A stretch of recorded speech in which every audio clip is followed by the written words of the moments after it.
Ah. Ai, ai.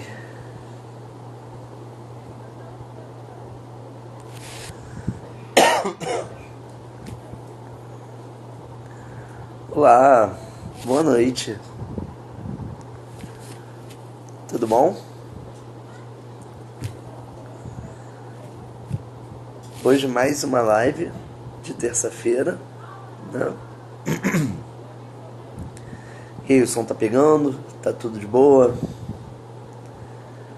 Hoje tá, a barbinha tá com trança, tá diferente, né? Então hoje o tema é um tema um tanto tenso, né, cara? Porque a gente vai falar hoje, a cachorrinha tá louca aqui em volta de mim. Olá, boa noite. Ah, obrigado, Mari. O tema de hoje fala sobre democracia e imprensa, né? A gente vai falar sobre a liberdade de imprensa, de que forma que todos esses eventos que estão acontecendo no Brasil estão refletindo, na verdade, por que toda essa repetição desses eventos midiáticos geram tanto impacto na gente, né? E eu, quando coloquei os stories, na verdade, eu pedi no final de semana algumas sugestões, né, pra gente falar ao longo da semana, né? E uma delas foi sobre o caso da Intercept e sobre o caso do Democracia em Vertigem, né, que é um filme da Petra, um documentário dela. E aí eu pensei, poxa, vamos falar um pouquinho sobre isso, né? Vamos falar um pouquinho sobre esses choques midiáticos que estão tendo, né, cara? Tanta coisa acontecendo, né? E aí, galera? E, cara, até o Sacramento tá aqui, olha só, presença de honra. Então, cara, e é uma parada muito louca, porque a gente tá tendo um cenário político tão polarizado, né, gente? A gente está tendo um conflito de classes muito grande, né? De um lado a galera fantasiada de vermelho, do outro lado a galera fantasiada de verde e amarelo. Não reparem a minha blusa, foi a blusa do trabalho de hoje, tá? Eu não tive a intenção, tá bem? Então, assim, e de que forma que a imprensa, de que forma que a mídia conseguem influenciar a nossa realidade, né, cara? As nossas opiniões. Porque a gente é de fato muito influenciado por tudo isso, né? Como é que a gente consegue perceber isso na nossa vida, né? Para piorar tudo, ainda nós temos que lidar com dois tipos de mentiras, né? São as fake news, né, que são as notícias falaciosas, e as deep news, as fake deeps no caso, que seriam as notícias profundas ao ponto, né, as mentiras profundas ao ponto de existir uma manipulação da imagem da pessoa, né, ou a partir de cortes e sobreposições, ou a partir mesmo da criação da cara fake da pessoa para poder propagandear alguma coisa. E é engraçado porque quando eu penso em fake news e quando eu penso em como é que se diz? Quando eu penso em todo esse processo que envolve a produção de notícias mentirosas, eu me lembro claramente do Homem-Aranha, cara. Porque quando o Peter Parker, ele tava tentando fazer um bico, né? Ele queria ganhar uma grana e tal. Ele acabou entrando como fotógrafo de um canal, né? De repórter, sabe? De um canal de jornal, onde o patrão dele, o editor-chefe, era o JJ Jameson, né? Que era aquele maluco que sempre apontava, você tá demitido, eu não sei o que, ele saía demitindo todo mundo, ficava sempre com um charuto na boca e tal. E ele queria que o Peter Parker, né, fosse um fotógrafo diferente. Ele no início até já dá um chute na bunda do Peter Parker e tal. Só que o negócio é que o Peter Parker mostrou um tipo de foto que ninguém estava conseguindo tirar, que era a foto do Homem-Aranha, né? E quando o Peter tira as fotos do Homem-Aranha, até porque o Peter Parker é um Homem-Aranha, então ele estava basicamente fazendo selfies, né? Ou fotos dele momento em ação e tudo mais. Cara, quando ele mostrava isso e levava até o Jameson, né, que era o cara do charuto lá, o patrão, né, o que acontecia? Ele queria propagandear o Peter Parker, na verdade ele queria propagandear o Homem-Aranha como grande vilão da história. E mesmo que o Peter Parker estivesse mandando as fotos para ele, sem saber que o que ia acontecer, ele só queria o dinheiro, na verdade, o patrão dele colocava o Homem-Aranha que estava salvando lá Nova York, que estava salvando a cidade, como um grande vilão. Ou seja, ele era um propagador de fake news. Ele tinha na cabeça dele a ideia que fazer o sensacionalismo em cima do Homem-Aranha daria muito mais dinheiro do que, de fato, como é que se diz? Seria uma publicidade, daria muito mais grana do que fazer uma propaganda de que o Peter Parker era um amigo da vizinhança, de que ele era um super-herói, etc e tal. Ou seja, ali no Homem-Aranha a gente já tem fake news acontecendo.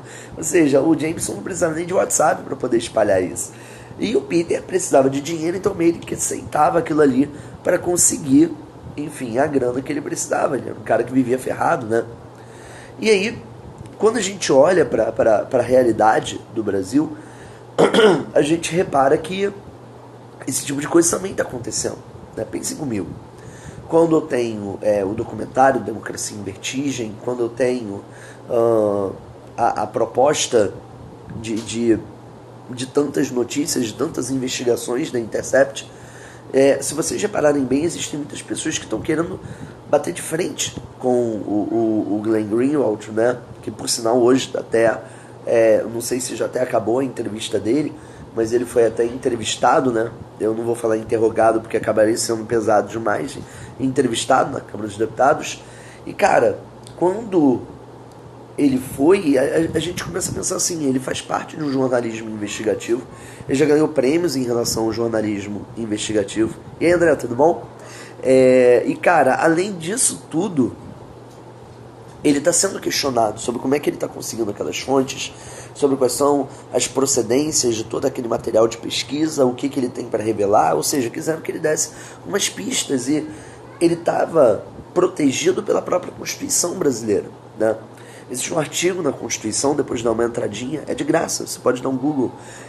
O artigo 220 da Constituição brasileira é o artigo responsável pela figuração de toda a imprensa.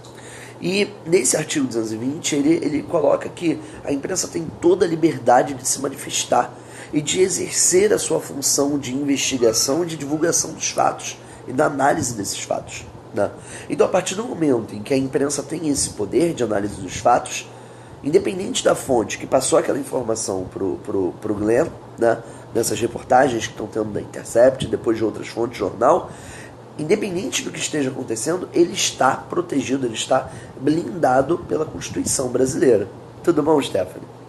E aí, pelo fato de ele estar blindado pela Constituição brasileira, ele não precisa mais falar nada sobre aquela reportagem, sobre o que ele ainda tem para lançar, justamente porque ele é um divulgador daquilo ali, ele tem a propriedade material, ele tem a propriedade da informação, ele pode fazer com ela o que ele quiser, né? Só que existe uma gravidade, porque quando a gente fala sobre esse tipo de reportagem investigativa, quando a gente fala sobre a presença de repórteres desse gênero que fazem denúncias pesadas, denúncias graves, a gente está mexendo em vários setores da sociedade, né? Eu coloquei dentro dos stories, né, uma série de associações entre figuras do universo dos quadrinhos e também em figuras reais, né? Por isso eu dei maior destaque ao Democracia em Vertigem e ao duelo Moro versus o Glenn, né? Sendo que esse tipo de coisa acontece há muito mais tempo, né? Quando as mídias, só pra gente chegar num tempo próximo, pra gente conseguir se afastando e depois voltar, tá bem? Então, se vocês repararem bem, essas notícias que estão acontecendo e esses documentários que acontecem, eles conseguem de alguma forma polarizar o sistema, né?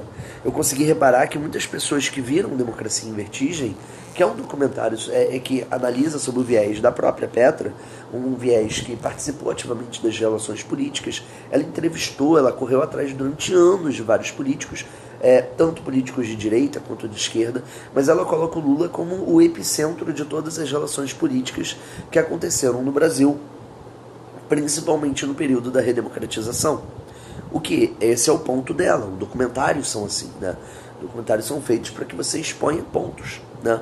Se você só expor dados, beleza, parabéns. Só que esses dados também representam pontos, porque ele faz com que você tire conclusões.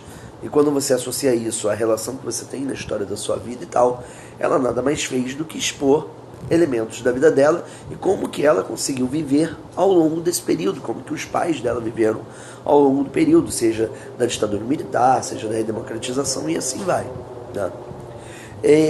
Só que quando a gente volta um pouquinho no tempo, a gente consegue reparar uma outra coisa interessante, que foi assim, tá brava, a garganta tá difícil, que foi a seguinte, tudo bem, Nick? Então, o que aconteceu?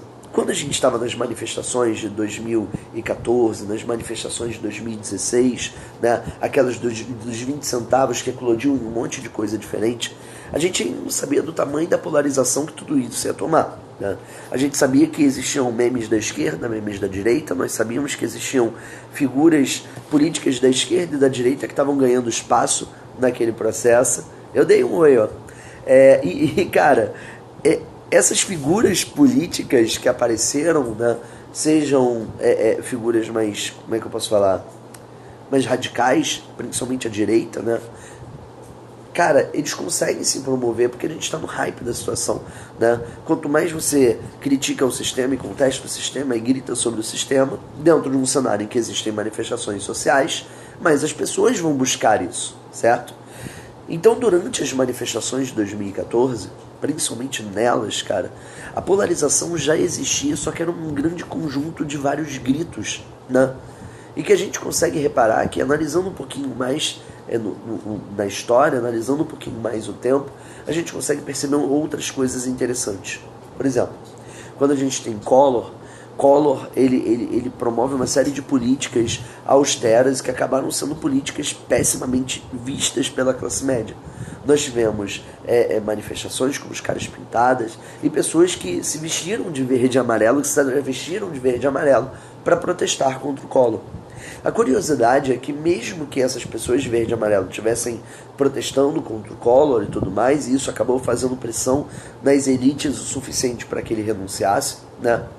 Antes de sofrer o impeachment, antes disso já haviam manifestações de pessoas de vermelho, ou seja, já haviam manifestações de sindicatos, de grupos produtivos, já haviam de grupos de trabalhadores, de partidos de esquerda, né, novinhos ainda, né, partidos bebês de esquerda. Ou seja, nós tínhamos aí, cara, uma série de manifestos sociais que já existiam, só que a polarização nunca deixou de existir.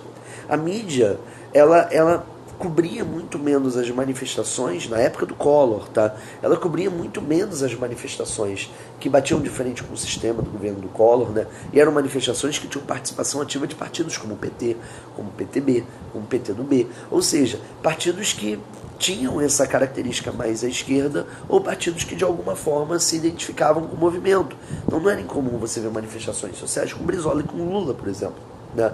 O Lindbergh aparecendo. E aí o que acontece? Tá, beleza. E aí acontece o quê? Que quando tiveram os movimentos de caras pintados, que era a classe média indo pra rua, era a juventude dos bairros mais caros indo pra rua. E isso acabou criando uma nova hype, mesmo sem Zap, mesmo sem Twitter, mesmo sem internet. Isso acabou criando uma polarização, acabou criando uma nova identificação nacional. Mas isso não é exatamente novo. Se eu voltar mais um pouquinho no tempo, nós tivemos vários outros pontos de conflito. Repara que nós tivemos, por exemplo, o Direto a Já. Só que ao mesmo tempo que tivemos o Direto a Já, onde também muita gente usou as cores verde e amarelo, só que dessa vez existiram movimentos envolvendo esquerdas, envolvendo direitas, mas você conseguia ver nas fotos de época, sabe qual é? Você conseguia ver nas faixas, você conseguia ver nos tipos de manifestos sociais esses elementos comuns, sabe qual é? Frases típicas em relação a proteger a pátria, em proteger a nação. E aí, Arthur, tudo bem? E além de fazer isso tudo, cara, nós tivemos manifestações anteriores, como a passeata dos 100 mil, como a greve geral, ou seja, manifestações que também eram de pessoas de esquerda, predominantemente de esquerda, né? Isso quer dizer que o Brasil ele viveu durante muito tempo muita polarização, certo? Os movimentos sociais, como por exemplo os movimentos que deram mais gás à entrada do regime militar, da ditadura militar, como por exemplo a Marcha com Deus pela Liberdade, não é muito diferente dos movimentos mais conservadores que tem hoje no Brasil. Ou seja, cara, a gente não pode esquecer que o nosso país está com uma geração de 68 depois da esquerda, né? Então imagina que quando tem tudo isso acontecendo no nosso país, cara, entendo que existem ciclos desses movimentos sociais e a mídia ela pode ser polarizada nesse sentido. se ela tem a liberdade da imprensa, acaba existindo uma polarização, mesmo que ela tente ser idônea, mesmo que ela tente, de alguma forma, ser isenta, ela nunca vai ser. Porque ela defende classes, porque ela depende das classes para sobreviver.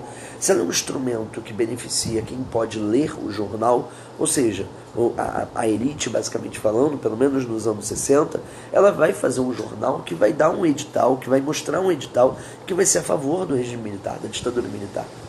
Certo? E é como a Globo se comporta. Ela durante algum tempo, ela faz propagandas massivas em favor do regime. E, mesmo assim, ela consegue atrair um público. Ela atrai o público recém-alfabetizado, porque ele entende que se a notícia está ali é porque ela é real. E ela também agrada aos olhos das elites, principalmente as mais conservadoras, porque a gente tem toda essa conexão entre as figuras da mídia e também as figuras, enfim, dos próprios movimentos sociais, das próprias ações governamentais. Então, ó, só para a gente poder recapitular um pouco aqui, ó. Então, Rael, você botou assim, ó, calma, não entendi a ligação da marcha religiosa com a ditadura. Então, quando o João Goulart estava no final do governo dele, começaram a existir vários movimentos sociais de várias ordens, né? Ordens religiosas, grupos conservadores religiosos. Existe uma polarização dentro da Igreja Católica, por exemplo. Né? Existiram marchas militaristas, ou seja, de civis pró-militares. Existiram movimentos sociais nacionalistas, de correntes nacionalistas, raiz mesmo. E existiram também movimentos contrários àquilo ali, que foram, enfim, anulados, certo? No movimento, nessa marcha religiosa, essa marcha com Deus pela liberdade, foi um movimento que pediu uma intervenção contra talvez a ameaça comunista que o João Goulart representava, né? E quando isso aconteceu, entenda que a mídia fez uma propaganda também interessante sobre isso, porque ela propagandeou essa marcha como uma marcha positiva, ou seja, nós temos religiosos protestando pela salvação do país, nós temos militares querendo lutar pela salvação do país, temos as elites lutando pela salvação do país, ou seja, houve uma espécie de uma comoção patrocinada e uma comoção também divulgada pela mídia que fez com que a população entendesse, não, ok, beleza, sacou? E ao longo do tempo, ao longo da história, a mídia sempre se comportou assim. Só que durante a ditadura militar a coisa ficou um pouco mais pesada, né? Por quê? Porque nós tivemos o fechamento do Congresso, as leis sobre a imprensa ficaram cada vez mais violentas, na verdade nem precisava de lei, eram só ações, né? E como elas ficaram mais violentas, como elas ficaram mais agressivas, isso acabou criando uma outra condição no Brasil.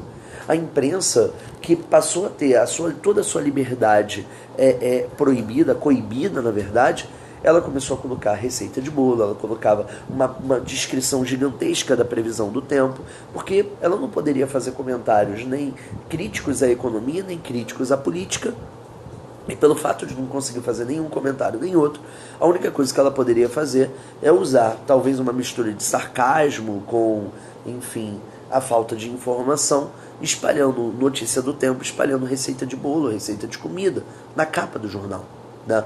Ou seja, ela colocava um trecho enorme do jornal para poder divulgar notícias que não são relevantes para estarem numa capa de jornal, exatamente porque eu tenho uma censura, eu tenho aí uma coibição da mídia, né? E isso é uma tendência conservadora, isso é uma força conservadora, né? E aí qual é o negócio? O negócio é que mesmo que a ditadura brasileira, né, a ditadura, o movimento civil-militar, né, o regime civil-militar brasileiro, tivesse um apoio dos Estados Unidos, a Europa fazia vista grossa a tudo isso, até porque o interesse europeu sobre as Américas era puramente comercial, né? Os Estados Unidos, que a coisa era mais geopolítica mesmo, por causa da Guerra Fria, né? Mesmo com isso acontecendo, cara, entenda que à medida em que os movimentos sociais vão se agravando e a mídia não consegue cobrir aquilo ali direito, né? Aquilo vira uma espécie de pequenas notas, né? A Globo, que lá em 64 deu todo apoio à ditadura, ela começa a colocar notícias cada vez mais sóbrias sobre os movimentos que estão contrários à ditadura, né? A ditadura fraqueja, começa a ter uma crise econômica, uma crise política, uma crise estrutural, a greve geral fica mais forte, os movimentos sociais grevistas, sindicais, no ABC Paulista ficam mais poderosos, na Baixada Fluminense começam a existir ondas de greve também, as greves começam a chegar nos centros das cidades, ou seja, a mídia não tem como divulgar isso como poderia divulgar, porque existe a censura, existe a perseguição. Isso quer dizer que, cara, essa confusão gigantesca que a gente teve nesse regime militar, né, durante a ditadura militar, ela foi absurda o suficiente para que com a abertura econômica, com a abertura política, na verdade, o Brasil começasse a divulgar novas imprensas, novas mídias. Só que a gente ainda não tem a tecnologia toda para conseguir criar tantas mídias independentes, né? As mídias independentes começam a evoluir com a geração da internet, com a era da internet. É uma coisa dos anos 2000 e tantos para cá, né? Isso significa que enquanto a gente não tem os anos 2000 e tantos para cá, os meios de comunicação que têm liderança sobre a divulgação de telecomunicações, de rádio, de TV, a visão desses caras acaba sendo a visão predominante. Eu gosto de narrar um fato que eu acho interessante, que é o seguinte: o Brizola era um crítico árduo, né, da Rede Globo, né? E como ele era um crítico árduo da Rede Globo, durante a campanha presidencial, na verdade, eu não me lembro se era presidencial ou de governo, mas a Globo meio que censurou, ela cortou a imagem do cara durante a campanha.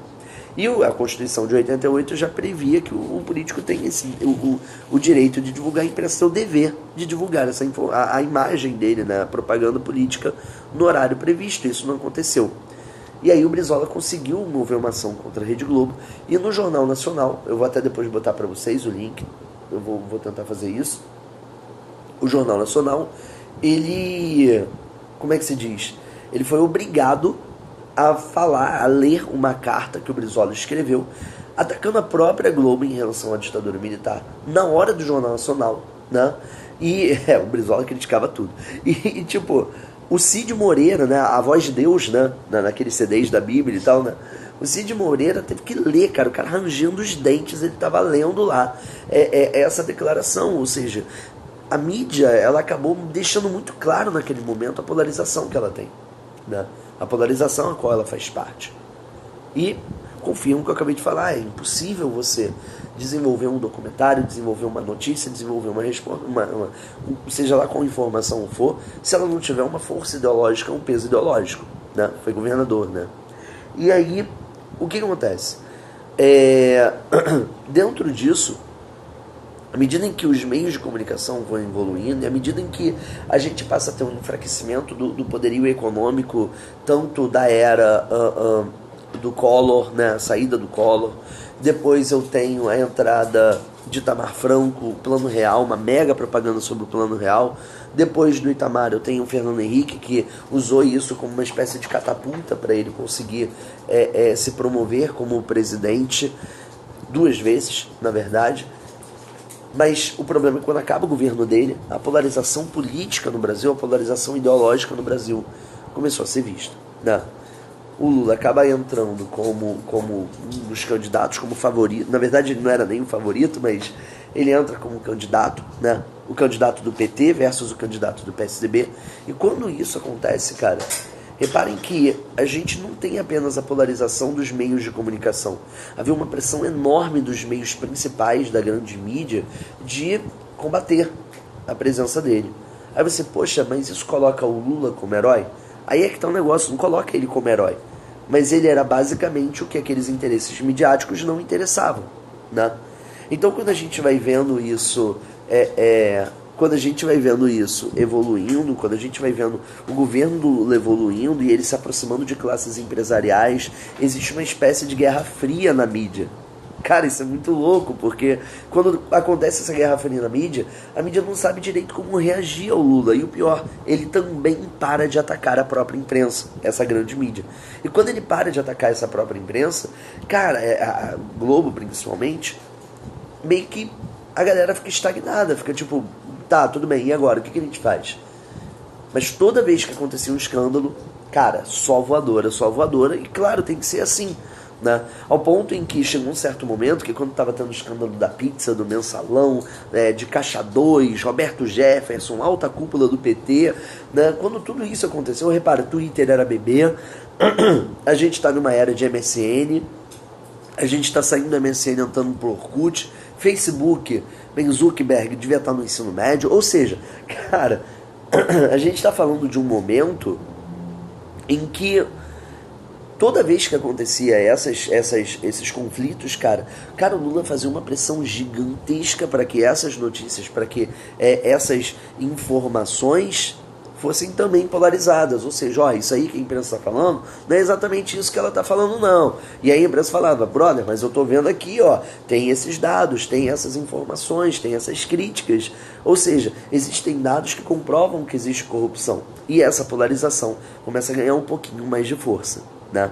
E quando ela começa, saudade, cara, muita gente que eu gosto aqui, então, cara, quando essa polarização ganha força e quando os meios de comunicação evoluem, principalmente as redes sociais, ficou mais fácil de você divulgar notícia. A internet permitiu que essa facilidade de você criar notícia, de você divulgar notícia, de fazer o que a gente está fazendo agora, uma live, um vídeo que pode aparecer no YouTube, que pode aparecer em qualquer plataforma, cara, quando tudo isso acontece, as polarizações político-ideológicas ficam mais explícitas ainda. Porque eu posso criar notícia de qualquer forma. Correto? Tranquilo? Então, e quando eu crio esse tipo de polarização, quando eu crio essa visibilidade, eu tenho um amparo constitucional que me dá liberdade de fazer essas reportagens, que me dá amparo de fazer essas propagandas. Né? Eu acho muito maneiro porque agora, ao contrário do Jameson, eu gosto de pensar nesse momento em dois personagens, dois repórteres que se destacaram, né, no mundo dos quadrinhos. Né? Um deles é a Lois Lane, né, que era uma repórter investigativa. E em vários momentos ela se metia em treta com crime organizado, escambau. E, cara, ela arriscava muito a vida dela para poder denunciar o crime. E existiam alguns momentos em que ela fazia uma baita de uma pesquisa, né? Ela era uma espécie de Pulitzer também, do universo da DC. E, cara, ela corria atrás da notícia e muitas das vezes, como aquilo ali interferia em grandes lideranças políticas e interferia em grandes lideranças econômicas, a notícia não saía, era uma notícia engavetada. Né? E ao mesmo tempo que ela passava por isso, na Marvel, um repórter chamado de Ben Urich, né? Que ele é o repórter que aparece em alguns trechos do Homem-Aranha, ele aparece muito no Demolidor, ele é um repórter nova-iorquino, então todo o panteão de heróis que aparece em Nova York sempre vai ter o dedo lá do Ben Urich. Ele passa pela mesma coisa. Ele é um repórter investigativo que chegou a morrer em uma das sagas, né? Ele chegou a morrer porque ele ia denunciar o rei do crime, né? Uma coisa bem, sei lá, denúncias do Rio de Janeiro, né? E aí o que acontece? Acontece que ele, como imprensa, denunciando o rei do crime, denunciando a relação entre ele, o rei do crime, e a política nova-iorquina e tudo mais, cara, isso pesava muita coisa, né? A gente consegue ver, por exemplo, que quando nós temos vereadores, quando temos deputados que denunciam, geralmente a alta cúpula do poder, e quando existe uma mídia próxima a ele, cara, a vida desses caras é muito ameaçada, né? A Marielle foi um exemplo disso, né? Ela não era da mídia, mas a partir do momento em que ela está denunciando figuras corruptas dentro do sistema, cara, ela foi assassinada por isso, né? A gente já sabe qual é a motivação que existe nesse processo. E a mídia se polarizou. De um lado, alguns simplesmente não divulgaram a notícia como, enfim, a gravidade dela pede, e do outro lado, até hoje existem pressões sobre quem matou a Marielle. Ou seja, a polarização midiática, ela vai ficar cada vez mais violenta. E nós que somos o mercado consumidor disso tudo, sejamos da esquerda, sejamos da direita, a gente acaba também tomando a nossa própria polarização. A internet e o avanço do meio técnico, científico e informacional, que nem o Milton Santos gosta de falar, essa polarização cria uma bolha, gente. E quando a gente tem uma bolha informacional, uma bolha de conhecimento sobre as notícias, é óbvio que a gente vai acabar dando preferência àquilo que nos agrada ver. Né? A maior dificuldade que, por exemplo, um professor tem, que um pesquisador tem, mas sobretudo um professor que está se expondo ali na frente dos alunos e tal, é de tentar conseguir buscar a maior quantidade de fontes possível, seja a direita, seja a esquerda, para tentar mostrar uma visão legal. Só que é impossível tirar o viés ideológico de qualquer coisa, porque, por incrível que pareça, nós somos homo sapiens sapiens, a gente é racional. E se a gente é racional, a gente é carregado de ideologia do início ao fim. E como a gente é carregado de ideologia do início ao fim, a gente também precisa pensar em mais uma outra coisa. Cara, mesmo que a gente aponte lados da direita e lados da esquerda, cara, a nossa expressão, a nossa cara, tudo que representa a imagem vai acabar se entregando, vai acabar mostrando que existe uma polarização, que existe uma preferência ideológica, sacou? Cabe à democracia, cabe à força da democracia mostrar que quem defende o outro lado se manifestar, né? E aí, quando a gente vê, por exemplo, eu vou falar agora, ó, já pegou o timing, ó. Quando a gente pega, por exemplo, o Democracia em Vertigem, né, o filme da Petra, o que ela tenta fazer?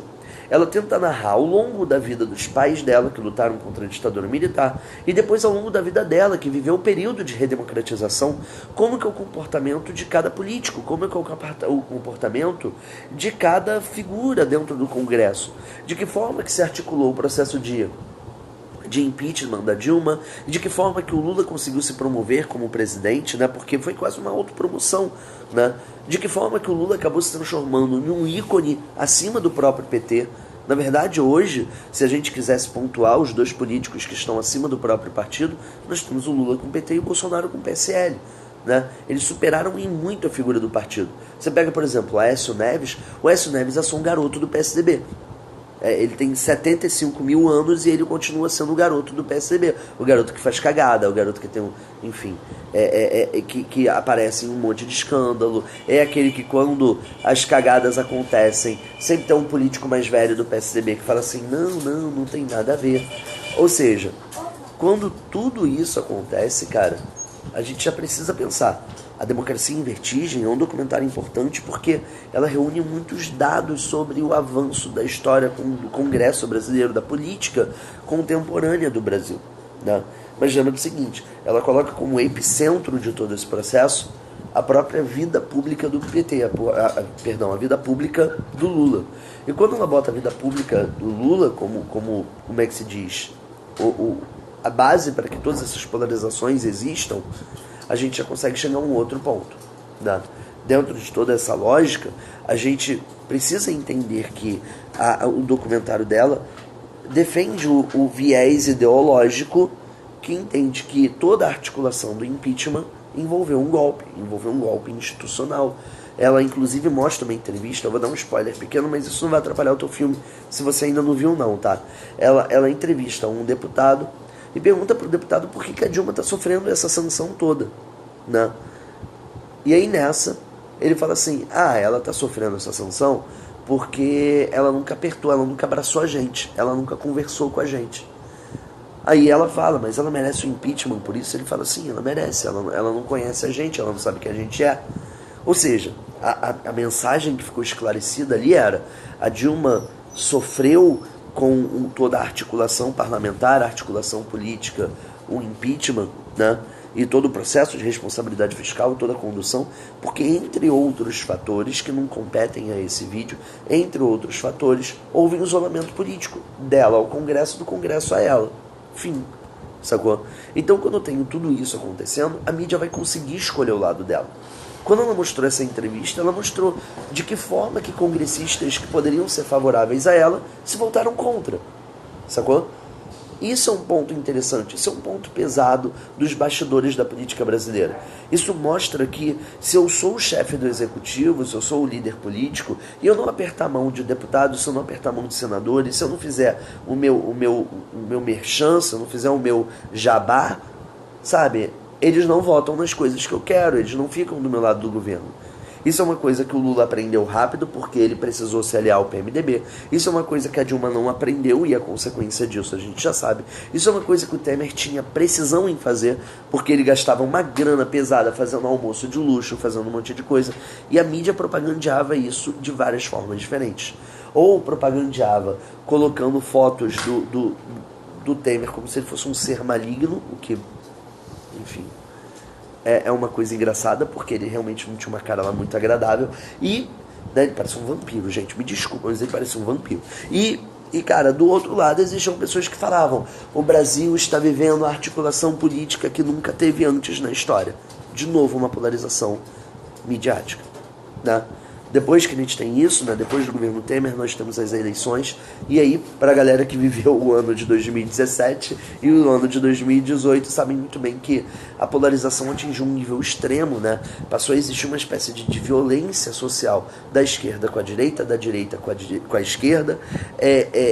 No meio dessa confusão, no meio dessa violência social intensa, os discursos de ódio acabaram superando qualquer outro discurso. O PT acabou virando adjetivo, o Lula foi preso, né?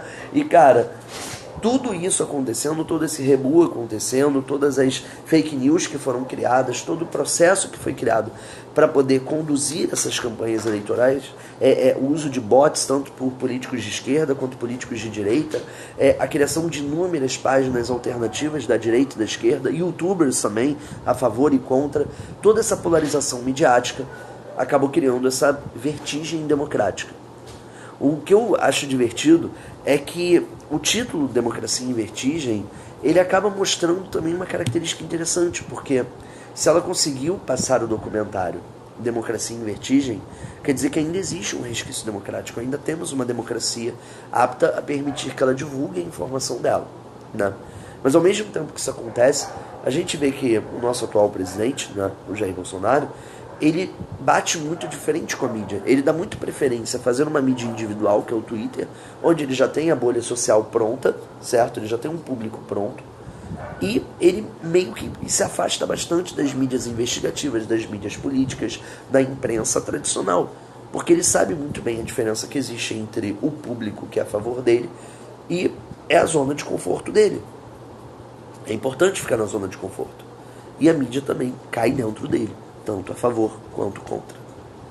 Então, eu acho que isso dá pra gente conseguir dar uma explanada sobre de que forma que a mídia pode se comportar, de que forma que essas polarizações políticas e político-ideológicas podem existir. Lembre-se que nós somos parte de uma sociedade e seja a direita ou seja a esquerda, cara, preservar a democracia é o ato mais importante que a nossa sociedade pode ter. Porque é ela que garante que a gente possa, de fato, criticar não apenas as informações que chegam a gente, mas a gente pode literalmente lutar para que essas informações sejam exigidas da melhor forma possível, né? O que está acontecendo em relação ao Intercept, ao do Moro e tal, envolve no jornalismo investigativo que tem que acontecer, porque ele é um repórter, ele não é um juiz. A função de um repórter, a função de um jornalista é fazer essa função investigativa, é denunciar, é criticar, é mostrar dados, é apontar fatos para a gente. A função de um juiz não é fazer isso, a função do juiz é julgar, é tentar ser idôneo, é tentar se afastar do lado da polarização e tentar criar o julgamento mais coeso possível, sacado? Então a gente não pode confundir a função da profissão de um repórter com a função da profissão de um juiz. Tal como vocês não podem também confundir a função da profissão de um professor.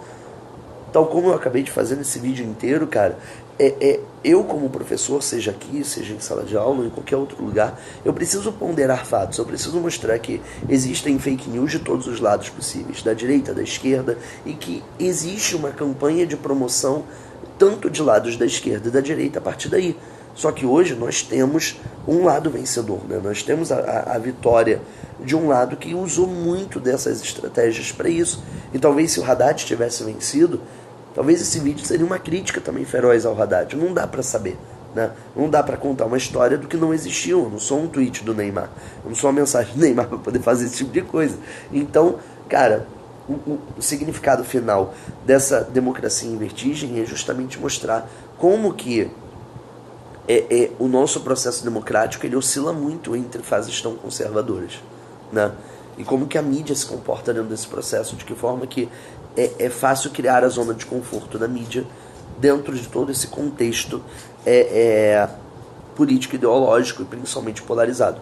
Uma coisa é certa, a gente está longe de despolarizar toda a estrutura política do nosso país, está longe de despolarizar isso, né? É só você ver como é que funcionam os grupos de WhatsApp dos seus amigos.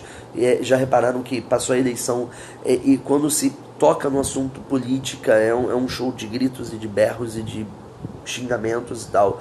Ou seja, a gente ainda não abandonou as rivalidades político-ideológicas e, cara, nem é para fazer isso, principalmente na conjuntura que nós temos. A única coisa que a gente precisa criar, tanto a esquerda quanto a direita, é a capacidade de interpretação dos fatos. É conseguir analisar, fazer o check-in de todo o fato que a gente está procurando. É buscar fonte, buscar data. Muita gente está colocando reportagem de data antiga para poder buscar uma coisa de agora. Não é assim. A reportagem é just in time, ela tem que funcionar na hora. Tudo bem? Então nunca deixe de checar as informações, nunca deixe de comparar com canais que são da ideologia, que não é a sua. Busque informações de fora sobre o Brasil, busque informações que de alguma forma criem novas visões, né? para que você não acabe caindo no conto de que o Homem-Aranha é vilão, para que você não acabe virando o Ben-Urich, né, da Marvel e acabe se transformando em um alvo, ou na Lois Lane, acabe se transformando, enfim, no rei das investigações, mas que toda vez que chega na ponta certa é apagada, né? Então, vocês têm alguma dúvida, tem algum comentário, vocês têm, enfim, algum dado que eu possa colocar aqui a mais? Tem algum ponto? Pode dar voador em mim, não ligo, tudo bem? Estamos aqui na live para isso. E aí, gente? Alguma coisa? Esperando aqui, ó. Cheio de fome. Tá chegando a hora da janta, gente. Pizza chegou. Tô feliz. Pizza em dobro é sempre muito bom, né, gente? Tem Coca. Mó vendido, né? Blusa vermelha, Coca-Cola, pizza, Domino's, né? Domino's me patrocina. Sério, preciso de patrocínio. Então, gente, acho que foi isso. Assistam esse documentário. Assistam, na verdade, cara, quantos documentários vocês conseguirem assistir. Vale muito a pena. Que bom que vocês gostaram. Qualquer coisa, bota lá nos comentários, seja no YouTube, eu vou upar essa live depois no YouTube. Gente, coloca comentário, críticas, sugestões. Se tiverem alguma ideia de eu fazer outra live na semana que vem, só me avisa, gente. Grande beijo. Recomenda lá, né? Se você for ver esse vídeo no YouTube, estiver vendo esse vídeo, cara, recomenda esse vídeo, recomenda o geobarudismo, espalha a palavra do geobarudismo, gente. Lembra que todo domingo tem vídeo lá no YouTube e esse aqui eu já vou postando ao longo da semana, tá? As lives agora estão sendo upadas também no YouTube, então se você quiser ver, pegar mais algum dado e tal, eu vou postar no YouTube porque dá pra postar o vídeo inteiro, né? Então, é isso, gente. Um grande beijo pra todos vocês.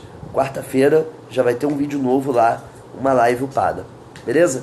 Grande beijo, valeu!